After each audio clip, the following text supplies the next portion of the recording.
जय हिंद दोस्तों, सभी को राम राम, गुड मॉर्निंग। आज की क्लास में हमने आप लोगों से शेयर करूंगा भाग 1 से लेकर के भाग 22 तक, जो कि मैं धीरे धीरे मैं आगे बढ़ूंगा। तो आज मैं आप लोगों से शेयर करने जा रहा हूं भाग 1 के बारे में, जो कि अनुसूची 12 तक हमने पिछला क्लास में कंप्लीट कर दिया था टोटल। तो भाग 1 हमें क्या कहता है? संघ और राज क्षेत्र, जिसमें टोटल हमें 4 अनुच्छेदों के बारे में वर्णन करनी है।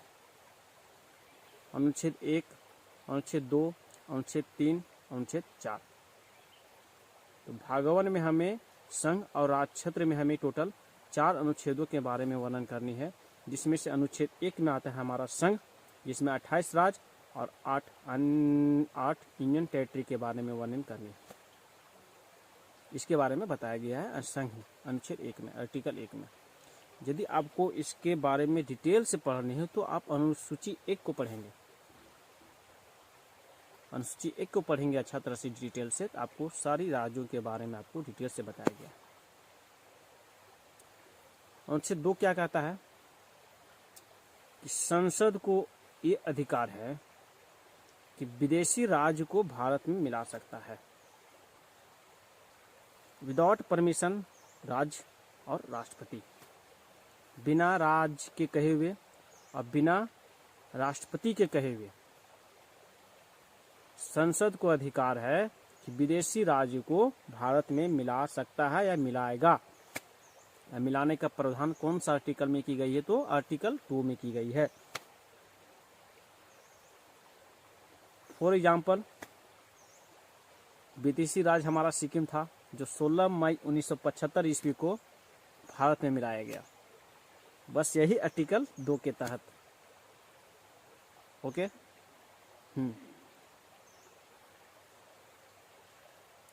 आर्टिकल 3 क्या कहती है कि संसद को यह अधिकार है कि without permission of state and राष्ट्रपति प्रेसिडेंट,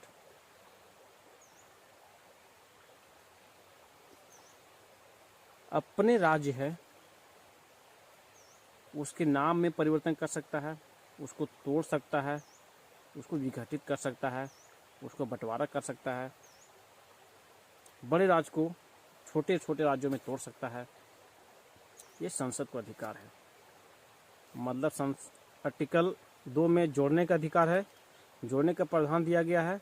तो आर्टिकल 3 के तहत इसको भारत के राज्यों को टुकड़ा करने के लिए, विघटित करने के लिए, उसको नाम में परिवर्तन करने के लिए, उसको तोड़ने का भी अधिकार दिया गया है। ये हमारा संविधान देता है अधिकार। किसको देता है? तो संसद को अधिकार देता है। ओके। हाँ, इसी तरह फॉर एग्जाम्पल मैं बताना चाहूँगा आपको, सबसे इम्पोर्टेंट राज्य पेप्सू राज्य हमारा था, Punjab of east Patiala state union.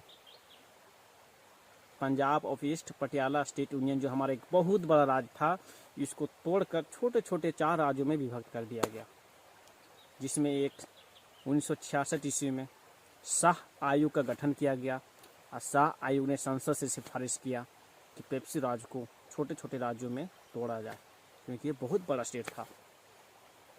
तो इसी तरह PEPSU Punjab of east Patiala state union, जहाँ पे हमें पहाड़ पर्वतें थी, उसको हिमाचल प्रदेश नाम दे दिया गया।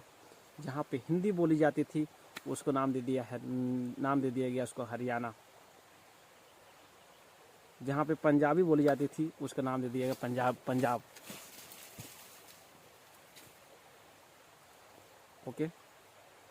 और पंजाब और हरियाणा की दोनों की राजधानी को मिला करके नाम दे दिया गया इसको चंडीगढ़। तो छोटे छोटे 4 राज्यों में पेप्सू को तोड़ दिया गया सर 1966 ईस्वी में शाह आयोग समिति के द्वारा।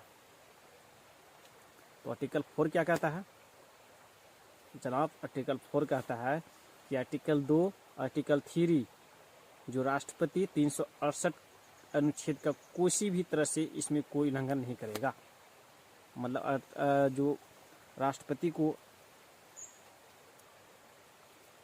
अधिकार है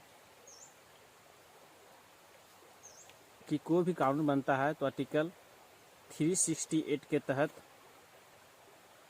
वह बैठक बुला सकता है, उसमें बात विचार कर सकता है, सोच विचार कर सकता है कि हाँ ये लागू किया जाए या नहीं किया जाए इसके लिए। लेकिन आर्टिकल 2 आर्टिकल 3 में ये कोई भी हस्तक्षेप नहीं करेगा, राष्ट्रपति भी नहीं करेगा।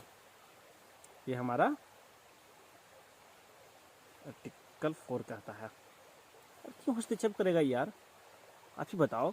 हम कोई भी विदेशी राज्य को भारत में मिला रहे हैं तो और अच्छी बात है ना, हाँ, कि उसके लिए हम और टाइम ले मिलाने के लिए कि हाँ 5 दिन तक 1 महीना तक इसको हम टाइम लेकर कि इतना टाइम दे, हाँ इसमें फिर इसको सोच विचार बैठक बुलाया जाए, उसके बाद सोच विचार किया जाए, उसके बाद मिलाया जाए, तब तक तू कहाँ और चला जाएगा, तो और उसको छीन लेगा।